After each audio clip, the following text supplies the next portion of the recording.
आगे लाइफ अपन बनई बहुगे, पैसा खूबे कमाई बहुगे, तोरा से दूर चला जाई बहुगे, कबो न लौट के बहुगे।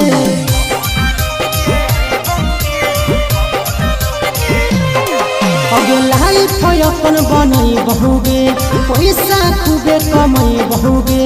तोरा से दूर चला जाई बहुगे, कबो न लौट के बहुगे। सागर बेदर्दी से बले धीनत तोड़ गे, यही अखिया में लोर गे,